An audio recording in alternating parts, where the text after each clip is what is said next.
Una kong nalaman ng tungkol sa YouTube channel mo, taong 2023. Mula nang napakinggan kita ay nagustuhan ko na ang mga kwento mo. Nirekomenda ka ng asawa ko sa akin kasi alam niya na nakakakita ako ng hindi nakikita ng ordinaryong mga mata ng tao. Nais ko sanang magbahagi ng aking mga kwento. Maging ang asawa ko ay ini-encourage din ako na magpadala ng aking mga karanasan sa programa mo. Takot man akong magpadala, gawa ng baka isipin mo o ng iba na sinungaling ako o nababaliw. Pero sana, mabasa mo itong kahindik-hindik kong karanasan at ng aking pamilya. Tawagin niyo na lamang po ako sa pangalang Jinjin, tubong Mindanao at kasalukuyang naninirahan dito sa Davao. Taga Misamis Oriental si Mama at ang stepdad ko ay taga Bulacan. Mula ako sa mahirap na pamilya. Sobrang hirap na mas lalo pang humihirap gawa ng ang aking stepfather ay malupit at mapanakit nun. Itong mga panahon na ito ay hindi ko pa kilala ang tunay kong ama. Subali ang alam ko na ama, yung stepdad ko. Hindi ko pa kasi alam noon na anak ako sa pagkadalaga ni Mama. Mula nang nagkaisip ako, ay nalakihan kong lagi niya akong binubugbog. Lumaki akong maaga akong nagkaisip at parabang maaga akong nagmature. Hindi ako kagaya ng ibang bata na may masayang childhood memories. Mas mahirap pa kami sa daga at kung saan-saang lugar na kami naninirahan. Kung ang ibang bata ay maraming magagandang alaala ng kanilang kabataan, ako hindi. Mas maraming masasakit at malulungkot at nakakatakot akong memorya. Ito ang una kong karanasan sa aswang na hindi ko inaakala na mararanasan ko sa aking murang edad. Taong 1995, 5 taong gulang pa lamang ako noon. Nakatira kami sa isang bahay na may kalumaan sa isang liblib na barangay sa May Mandog sa Davao. Pinatira lamang kami ng kaibigan ng stepdad ko ng libre sa bahay na yon. Gawa ng wala namang nakatira doon at walang nag-aalaga ng bahay. Isang bahay na konkreto, bagamat mababakas na ang kalumaan nito at marami nang sira ang mga pader at bubungan, maging mga bintana. Ang bahay ay napapalibutan ng mga puno ng mangga at sa likod ng bahay ay isang burol. Madamo at makikita talagang hindi nawawalisan ang bakuran at marami pang mga lamok na namamahay. Ayon sa sabi-sabi ng mga kapitbahay, marami nang namatay sa bahay na yon. At kung sino-sino umano ang nakatira sa bahay at marami daw talagang kababalagan sa bahay na ito. Hindi na pinansin ng mga magulang ko ang mga sabi-sabi ng mga kapitbahay. Gawa ng wala naman kaming matutuluyan. Kasi wala kaming sariling bahay nun eh. Nung taon na yon, buntis si Mama sa magiging bunso sana namin. Nasa 5 buwan na si Mama sa kanyang pagbubuntis. Isang hapon, mga bandang 3:30 noon, nandoon kami sa likod ng bahay at nagsusunog ng mga tuyong dahon ng mangga. Kasama ko si Mama at ang isa ko pang kapatid na nasa 3 taong gulang pa noon. Maraming tuyong dahon sa likod ng bahay, kaya't nagwalis kami at nagsunog ng dahon para mawala din ang mga lamok. May tanim din na kalabasa ang likod ng bahay. May kalakihan din ng bakanting lupa sa likod ng bahay at napapalibutan ng barbed na sira-sira na rin noon. Napansin namin na may isang kubo sa unahan sa labas ng lupang tinitirhan namin. Madamo ang palibot ng bahay na yon. At may isang matandang babae na medyo kuba na ang nangunguha ng gulay na kung tawagin nga'y alugbate sa kanyang bakuran. Tumingin-tingin sa amin ang matanda. Binaliwala lang namin gawa ng Abala din kami sa pagwawalis. Sa parte ng nakapalibot na barbed wire sa bahay namin ay may isang matandang puno ng malunggay. Malaki ang puno na ito. Punong-puno ng malulusog na mga dahon ng malunggay. May kataasan din ang puno ng malunggay na yon na parang puno ng ipil-ipil. May kalakihan din kasi ang mga sanga ng malunggay na pwedeng apakan ng paa kung aakyatan man ang puno nito. Maya-maya pa lamang ay lumapit ang matandang babae na ito sa amin para humingi ng mga dahon o odlot sa Bisaya. Dahon ng kalabasa yon. Pumayag naman si Mama. Doon na dumaan sa may nakalaylay na barbed wire ang matanda na ito. Nagtanong ito kung bagong lipat ba daw kami sa bahay na yon. Sumagot naman si Mama ng, "Oo, bagong lipat lang kami, Manang." Uugod-ugod na ang matandang ito. Nakukuba na ang likod niya. Maputi ang buhok at kulubot na ang mga balat. Walang ano-ano ay bigla itong lumapit kay Mama. Hinawakan ng tiyan ito sabay wikang, "Ang laki na ng tiyan mo, Inday." Nagulat si Mama at napaatras. Hindi niya inaasahan na hawakan ng matanda ang tiyan niya. Nasabi na lamang ni Mama na, "Buyag-buyag, Manang." O sa salitang Tagalog, puwera usog. Ngumiti lamang ang matanda kay Mama at nanguha na nga ito ng mga udlot ng dahon ng kalabasa. Pagkatapos ay nagpaalam na rin ito sa amin. Nagpasalamat habang nakangiting, tumitingin-tingin sa tiyan ng buntis kong Mama. Nung araw din kasi na yon ay wala ang stepdad ko dahil may nilakad sa kabilang barangay. Mga 6:00 ng gabi, dumating ang stepdad ko at kasalukuyang nagluluto naman ng hapunan noon si Mama. Si Papa ay nagsasarado na ng mga bintana namin kasi dumadami na mga lamok. Medyo nahirapan pa siyang isara ang ibang bintana sa sala, gawa ng sira-sira ng mga ito. Naglock na rin ang pinto si Papa sa sala at sa kusina namin bago nagtimpla ng kape noon. Naghahapunan na kami noon ng sabay-sabay. Nang marinig namin ni Mama, Papa at isa ko pang kapatid, ang tunog na parang may kumakatok sa dingding ng kwarto nila ni Mama at Papa sa may bandang sala. Mahinang 3 katok. Mawawala bigla at babalik makalipas ang ilang minuto. Ang loob ng bahay, meron itong 2 kwarto na may kalakihan din. Sa may bandang sala ang kwarto ng mga magulang namin at sa may kusina naman bandang kwarto ko. Sabay kaming napalingon sa dingding sa may bandang kwarto ni Mama. Gawa ng narinig na namin yung katok na yon. Tumayo si Papa at tiningnan niya ito. Pero wala namang tao. Pumasok din siya sa kwarto nila at wala namang tao doon. So sinabi na lamang ni Papa na baka daw tuko iyon, na kinakagat ang dingding na marami na ding anay. Bumalik na lamang siya sa pagkakaupo at nagpatuloy kami sa pagkain ng hapunan.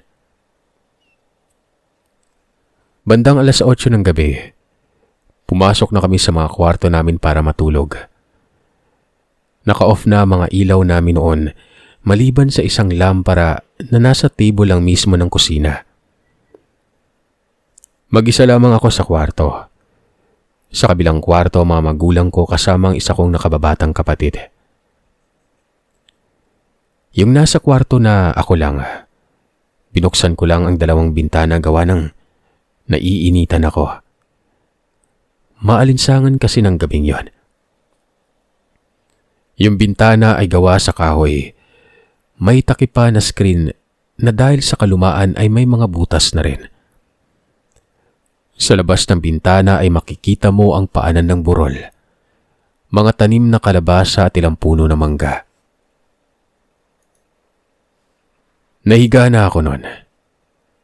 Makalipas ang ilang minuto, may narinig akong kaluskos sa labas ng bintana. Parang may naaapakan na mga tuyong dahon o parang may naglalakad.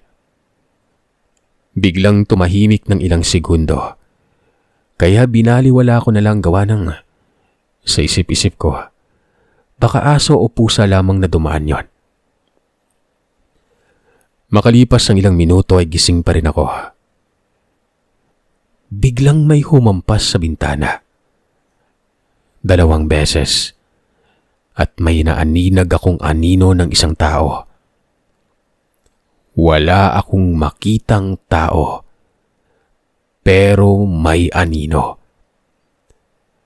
Natakot ako at sa sobrang pagkabigla ko, ay napasigaw ako ng napakalakas. Iyak, sigaw, iyak, at sigaw ang ginawa ko. Tinatawag ko noon si Mama at Papa. Natakot akong lumabas ng kwarto gawa ng madilim noon. Biglang sinipa ni Papa ang lumang pintuan ng kwarto ko gawa ng nakalak yun. Hindi niya babuksan. Tarantang-taranta si Papa nang nakapasok ito. Mabilis na pinaon niya ang ilaw. Kinapa niya ang dingding at nahanap ang switch ng ilaw na yon. Mabilis na lumapit ito sa akin at nagtanong kung anong nangyari at bakit ako sumisigaw. Itong mga panahon na ito ay nakikita ko sa mga mukha niyang galit siya kung bakit ako sumisigaw noon, na may halong pagtataka at takot. Tinuturo ko ang bintana kung saan nakita ko kanina ang anino ng tao na humampas sa bintana ko. Sinabi kong may tao, may anino, at hinampas ang bintanang yon. Tiningnan ni Papa ang bintana. Nilapitan niya ito at sinilip niya ang labas ng bintana. Walang tao. Baka nanaginip ka lang ha. Matulog ka na. Pagalit niyang sabi. Iyak pa rin ako ng iyak. Lalabas na sana si Papa ng kwarto at aabutin niya na sana ang switch ng ilaw sa room para patayin ito. Nang biglang sumigaw si Mama sa kabilang kwarto ng, Pa, na ay tao sa gawas. Tabang, Papa, tao sa gawas na ay tao. Ibig sabihin na may tao umano sa labas. Tulong at may tao sa labas nun. Nagkatinginan kami ni Papa at sabay na tumakbo kami papunta sa kwarto ni Mama. Naabutan namin si Mama na nakaupo sa arenola. Umiihi siya noon at sumisigaw. Umiiyak si Mama at natatarantang nagsabi na may tao umano na sumisilip sa bintana nila. Habang umiiyak nito ay hawak-hawak niya ang kanyang tiyan, gawa ng sumasakit daw yon. Tinulungan ni Papa si Mama na tumayo. At nagulat kami nang makitang umiihi na siya ng dugo nun. Basa ng duster na suot niya. At nang tingnan ko ang arenola, ay may parang kumpul ng dugo na namumuo. Umiiyak noon si Mama sa may sakit.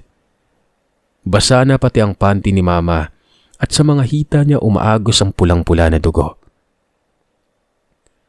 Sa labas ng bintana naman, ay may mga kaluskos kaming naririnig at paghampas at mga katok sa dingding mula sa labas. Sumisigaw noon si Papa ng sino ka? Sino ka na nasa labas ng bahay namin? Demonyo ka, mapapatay kita. Lumayas ka. Sumisigaw si Papa habang akay niya si Mama pabalik sa higaan. Umiiyak si Mama sa sakit at mabilis na kinuha ni Papa ang kumot at pinahiran ng mga hita ni Mama na may mga dugo. Natataranta na si Papa na galit at umiiyak na. Kinuha ni Papa ang mga pamahid at pinahiran ng tiyan ni Mama. Kumuha siya ng isa pang kumot. Itinabon sa tiyan ni Mama noon. Pinapakalma ni Papa si Mama pero umiiyak pa rin si Mama gawa ng masakit talaga ang tiyan niya. Sumisigaw na si Papa noon ng tulong, tulong. Mga kapitbahay, tulong. Kami at ng kapatid ko ay sumisigaw na rin at umiiyak. Ilang minuto na kaming sumisigaw pero walang nakakarinig sa amin. Medyo malayo kami sa mga kapitbahay at ang malapit-lapit na kapitbahay lamang namin noon ay yung matanda na nakita namin nung hapon. Patuloy kami sa pagsigaw at patuloy pa rin ang mga ingay ng kaluskos sa labas ng bahay. Nagsisiksikan kami sa loob ng kwarto noon at umiiyak. Sumisigaw pero walang nakakarinig sa amin na mga kapitbahay. Walang tulong na dumating. Hanggang sa makalipas ang ilang minuto, nawala ang mga ingay sa labas. Wala nang kumakatok. Nang biglang may narinig kami na tumatakbo sa labas ng bintana. Dumiretso ito sa may likuran ng bahay. Pinahiga ni Papa si Mama ng patagilid. Kinumutan at sinabihang huwag kaming lalabas ng kwarto. May kukunin lamang umano siya sa kusina. Kukunin niyang itak sa ilalim ng lababo namin sa kusina noon. Jinjin, bantayin mo si mama mo at yung kapatid mo. Kukuha ako ng itak. Kinumutan namin si Mama at niyakap. Umiiyak pa rin si Mama noon at pilit na hinihinaan niya lang ang boses niya. Lumabas si Papa ng kwarto dala ang flashlight at binuksan lahat ng ilaw sa kwarto noon. Kusina at maging sa sala. Mabilis na kinuha ni Papa ang itak at sinigurong nakasarado ang pintuan sa kusina at sala noon. Kinuha rin ni Papa ang hasaan ng itak at isang bolo. Pinagkikiskisan ni Papa ang itak. Hinahasa niya ito ng hinahasa ng malakas at mabilis sa dining table namin. Sabay sabi ng malakas na, "Hoy aswang! Mapapatay kitang demonyo ka! Subukan mong lumapit at tatadtarin kita ng pinong-pino. Satanas ka! Mamamatay ka!" Malakas talaga ang pakiramdam ni Papa na aswang ang nanggambala sa amin noon. "Pagbabayaran mo yung ginawa mo sa asawa ko. Papatayin kita!" Sigaw na pagkasabi ni Papa noon. Maya-maya ay may narinig kaming umiiyak na parang humihikbi. Palakas na pag-iyak na parang sumisigaw na tila ba nag-aagaw buhay noon. May narinig din kaming tawa na mahina at tunog ng wakwak. Matinis na tunog. Umiiyak. May parang umiiyak na tuta at halo-halong ingay. Nandyan na naman ang mga takbo, kaluskos ng tuyong dahon at mga pagkatok sa gilid ng dingding namin mula sa labas. Sumisigaw na kami ng kapatid ko at ng mama ko. Umiiyak na rin kami noon. Patuloy pa rin sa paghasa ng itak si Papa at pagsigaw na papatayin niya umano ang gumagambala sa amin. Maya-maya, tanging iyak na lamang na mahina at parang boses ng isang nag-aagaw buhay na tao ang aming narinig. Mahina at nanggagaling ito sa likod ng bahay. Pumasok si Papa sa kwarto namin. Sinarado niya ang pinto ng kwarto. Umupo siya sa tabi namin at nagsenyas ng tumahimik daw muna kami noon. Huminto kami sa pag-iyak at mariing pinakikiramdaman ang paligid. Tanging boses ng parang naghihingalo ang narinig namin noon. Tumayo si Papa. Tiningnan ang arenola na inihian ni Mama. Nakita niya ang isang maliit na fetus ng 5 buwang bata noon. Sa madaling salita, nakunan si Mama. Wala nang sanggol sa tiyan niya. Umiyak na lamang si Papa. Mababakas sa mukha niya ang kalungkutan at galit na nararamdaman. Tinakman niya muli ang arenola. Bumalik sa pwesto namin. Umiiyak niyang pinaalam sa amin at kay Mama na wala ng baby. Nag-iyakan na kami noon. "Inaswang tayo, Ma. Nakunan ka."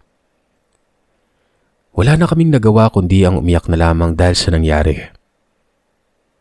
Makalipas ang ilang minuto, tumayo si Papa at nagsabing, "Jin, kumuha ka ng bagong duster ni mama mo at bisa natin siya. Kukuha lang ako ng tubig sa kusina." Tumayo ako at pumunta sa may cabinet na malapit sa bintana. Lumabas si Papa ng kwarto at pumunta sa kusina para kumuha ng tubig nun, para punasan si Mama. Hinanap ko yung duster, hindi ko pa man nahanap ito. Napasigaw na ako gawa ng narinig ko na naman ang kaluskusan sa likod ng bintana. Parang may naapakan na mga tuyong dahon ng mangga. Tumakbo pabalik si Papa nang narinig niyang sumisigaw ako noon. Kinuha ako ni Papa. Naitulak niya ako sa higaan. Inilayo niya ako sa bintana at siya na rin ang naghanap ng duster. Nawala ang kaluskusan sa labas nun. At ang sabi ni Papa ay bisa na uman namin si Mama. Nagtulungan kami ni Papa at ng kapatid ko na 3 taong gulang. Bata pa lamang kami pero alam na namin ang nangyayari. Umiiyak at natataranta kaming binihisan si Mama. Itinago ni Papa ang puno ng dugo na duster ni Mama sa gilid ng kwarto namin. Pati ang palangganang may tubig at dugo na pinagpunasan namin kay Mama noon. Itinabi ni Papa sa kapinunasan ng sahig. Umupo kami ng kapatid ko sa sahig sa baba ng kama na hinihigaan ni Mama. Si Papa naman ay umupo sa tabi ni Mama. Tahimik kaming umiiyak noon at nakikiramdam sa milabas. Sabi ni Papa, bukas ay gagawa siya ng paraan para makalipat kami ng bahay. Bahala na umano kung ano mangyari. Basta't aalis kami kahit wala kaming pera. Ilang minutong katahimikan. Nakarinig kami ng tinig ng babae na nagmumula sa likod ng bahay, malapit sa kwarto ko. "Huwag kayo maingay ah. Sisilipin ko muna yung labas," sabi ni Papa. Hindi kami pumayag ni Mama at ng kapatid ko. Sinabihan ni Mama si Papa na huwag nang lumabas ng kwarto. Mas ligtas kami doon. Hintay na lamang naming mag-umaga, saka kami lalabas ng bahay. Pero hindi nagpapigil si Papa. May itak at asin umano siyang dala. Wala kaming nagawa. Lumabas si Papa ng kwarto dala-dala ang itak, asin, hasaan ng itak at isang maliit na bolo. Naroroon siya sa kusina at tanaw namin yon mula sa loob ng kwarto, gawa ng bukas ang pintuan. Dahan-dahang sumilip si Papa sa bintana sa kusina. Wala siyang nakita nun. Binuksan niya ang kwarto ko at nakita niya mula sa bintana ang isang babae sa labas na nakatalikod. May mahabang buhok ito. Tumatayo yon. Malapit ito sa puno ng malunggay. Bumalik si Papa sa kwarto namin at nagsabing may babae sa labas ng bahay. Nakaharap ito sa puno ng malunggay. Mataas at mahaba ang buhok nito. Naka-duster. Muli na naman kaming nakarinig ng iyak ng parang naghihingalong tao. Parang iyak ng babaeng nag-aagaw buhay. Hindi na nagpapigil si Papang lumabas. Dala ang itak niya. Bolo, hasaan at isang flashlight. Mabilis na hinawakan namin ng kapatid ko si Papa para pigilan pero nagpupumilit pa rin itong lumabas. At hindi namin inalis ng kapatid ko ang mga kamay namin sa pagkakahawak sa kanya. Kaya ang nangyari nun, nasama kami sa paglabas ni Papa dahil ayaw namin siyang bitawan. Naiwan si Mama sa kwarto na nagpupumilit tumayo para pigilan si Papa. Lumabas kami sa pintuan sa kusina ng dahan-dahan habang pilit na inaalis ni Papa ang mga kamay namin mula sa pagkakahawak sa kanya. Madilim sa labas at tanging ilaw namin noon ay ang isang flashlight lang. Dahan-dahan kaming sumilip sa labas. Sinisipat at tinuturo ni Papa ang flashlight sa palibot.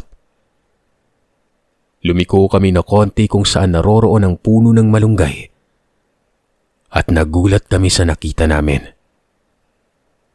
Isang nakakatakot na matandang babae ang nakasabit sa malaking puno ng malunggay. Ang aming nakita. Yun ang babae na pumunta sa bakuran namin noong hapon at humingi ng udlot ng kalabasa. Humawak ito sa tiyan ni Mama. Nakasuot ito ng duster na parang gray ang kulay at napakaruming tingnan.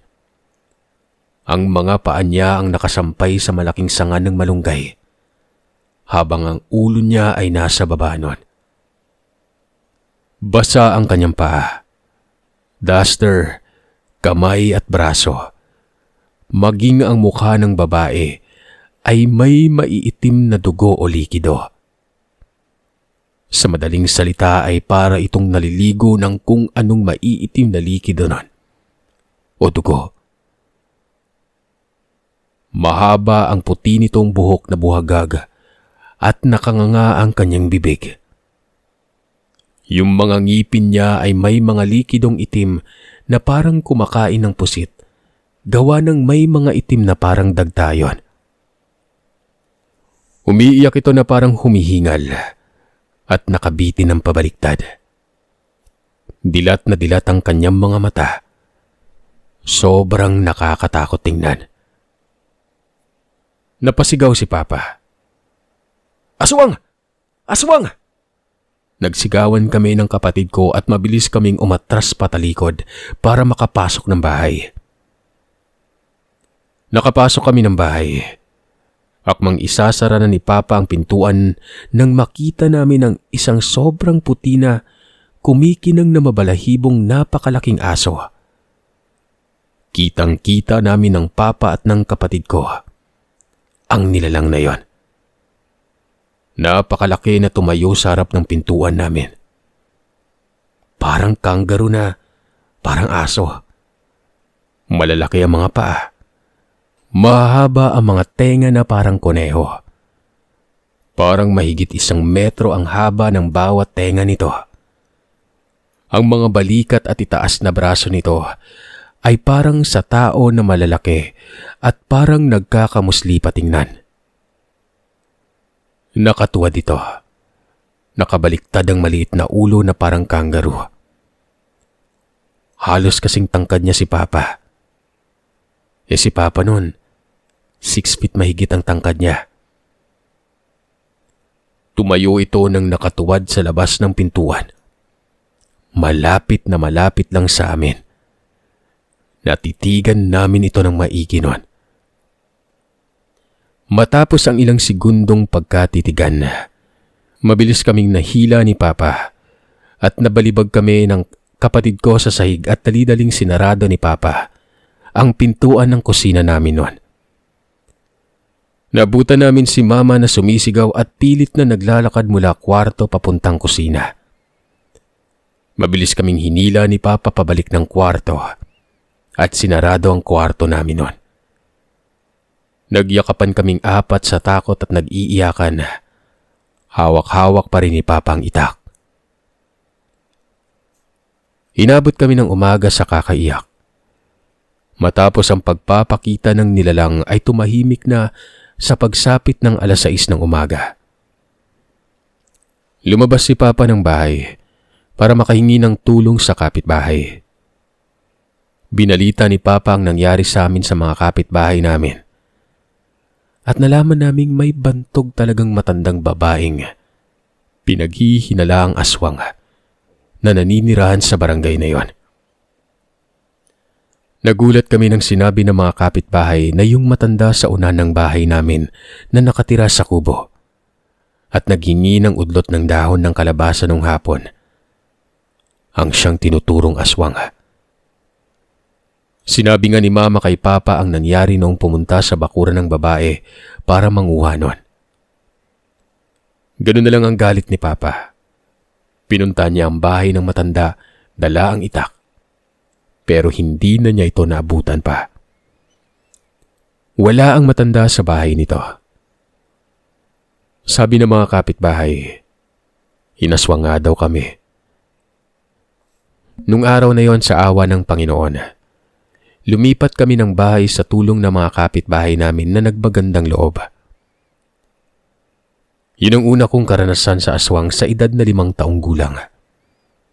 Isang karanasang kailanman ay hindi ko inaasahan na hanggang ngayon ay nagbibigay ng trauma sa akin at sa pamilya ko. Alam mo ba, Sir Seth, sa dinami-dami ng pinagsabihan ko na mga kwento ko ay sinasabing nababaliw na raw ako o guni-guni ko lang daw. Wala umanong aswang umulto. Mahirap man paniwalaan, masakit mang masabihan na para akong baliw. Sinungaling at iba pang masasakit na salita. Hindi na lamang ako kumikibo. Pero isinusumpa ko, alam ng Panginoon na totoo ang mga nakikita ko at sinasabi ko. Hindi ako nagsisinungaling. Gusto kong ibahagi ang mga kwento ko, lalong-lalo na noong tumuntong ako sa edad na 10 taong gulang, kung saan nagsimulang bumukas ang tinatawag nilang third eye. Hindi ko pipilitin ang lahat na maniwala pero hindi ako baliw. Hindi ako sinungaling.